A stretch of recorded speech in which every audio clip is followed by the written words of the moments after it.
LA Tech Trends back again here with a video on a game that I love so dearly, and that is Huntdown. As a fan of the cyberpunk aesthetic since my early teens with classic films such as Blade Runner and newer films such as Blade Runner 2049, Huntdown was right up my alley, with the classic side-scrolling action of the 16-bit era combined with the art of films of that vein. The storyline here is literally a copy-paste of the 1983 classic film Blade Runner. I mean, it's a dystopian future where megacorporations and criminal organizations take over the streets with not a single safe corner to run to, not a single safe spot to run away from all the havoc taking place on a day-to-day basis. With cops and politicians being too fearful to lead, bounty hunters take their place in erasing criminal scum off the map. As you can see here, the game takes place in a futuristic setting, but is anything but futuristic. In fact, it's a very retro game taking inspiration from the Sega Genesis Super Nintendo era of 16-bit titles, with the modern luxuries of save states and lower difficulty in comparison to games such as Contra, of course. This is a treat for fans new and old alike. Although Huntdown is very retro, it brings so much new to the table with a brand new universe and a game unlike any other from the side-scroller era. Yes, it is a side-scroller. Yes, it utilizes a lot of what made those games such as Super C great, but it does things in its own way. It's got phenomenal voice acting, a wonderful soundtrack, and I believe this universe can really be turned into even more creative titles later down the line. Yes, it is very old where it needs to be, and yes, it is very new where it needs to be. It's the perfect balance between old and new, and that's what really gives Huntdown its flair and its style that I just can't help but love. Huntdown is a very boss rush-esque game. The game consists of 20 levels, 4 worlds, and in each world there are 5 levels. Now, each level has its own boss, with a big boss at the very end, as though the bosses prior to the final boss in each world weren't hard enough. Sheesh. Then again, it does stay true to those classic retro games, meaning this game will literally hand you your ass. It will tear you a new one. And if you are not into that, run away. Run away. This ain't your game for Fortnite gamers or, just PUBG, No, guys, this is fucking Huntdown.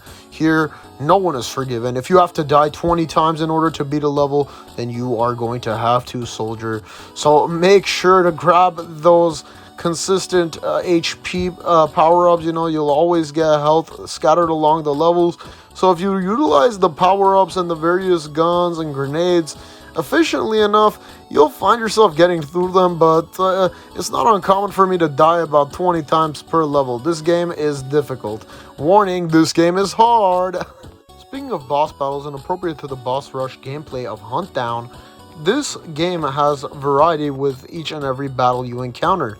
Yes, the bosses are in theming to their respective gangs. For example, in the third world of the game, a lot of the gangs will use vehicles. They utilize vehicles, as you can see here with the Overseer, which, in my personal opinion, is one of the easiest bosses in the game. Then again, I'm not trying to brag here. It's a cakewalk compared to what else you're going to face up in this bitch.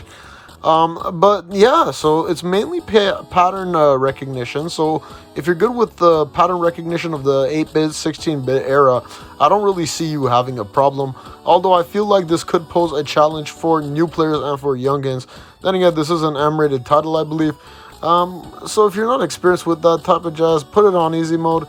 I would not recommend that though. I did put it on the default setting. I always play my games on normal mode. And, on normal mode, the difficulty on both the bosses and the levels is just right. If you want an extreme challenge, you can put it on the harder difficulties later on. And also remember that each bounty hunter has a unique set of attributes. So if you want a different gameplay style while playing it on a different difficulty, you can switch bounty hunters. You can also switch bounty hunters on each level. Then again, know that you can't change bounty hunters midway through the level because that will in turn restart the whole damn thing. Kind of annoying. Wish you could just change them on the fly, but it ain't like that, buddy. The fact that this game came out 3 years ago and I just found out about it honestly pains me. I wish I had experienced this game so much sooner, but I'm glad I did.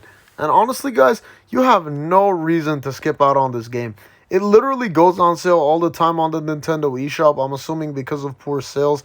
Then again, this is definitely a hidden gem that should not be missed. It has great reviews all around. I'm definitely going to give this puppy a good review. This is a 10 out of 10 game. A lot of people have stated that this is their favorite side-scroller of all time. I wouldn't say that, but it is definitely in my top 5 side-scrollers of all time. You know, it is just one of those games that surprised me from beginning to end. I've given it a 10 out of 10 perfect score, and I can stand by that, considering the fact that I've played so many phenomenal side-scrollers in my life. Very few combine so many elements of both gaming and film that I love so dearly. And Huntdown succeeded in all those departments. It's a wonderful game, and it can usually be had on eShop sales for $3.99. But even at the full retail price of $19.99, if I had known sooner how great this game was, I would have not even hesitated at the retail price. But yeah, I'm giving Huntdown a perfect score.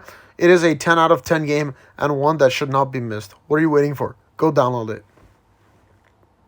You're not gone yet? Come on. Download it now. LA Tech Trend signing out. Have a good one. Subscribe. Bye.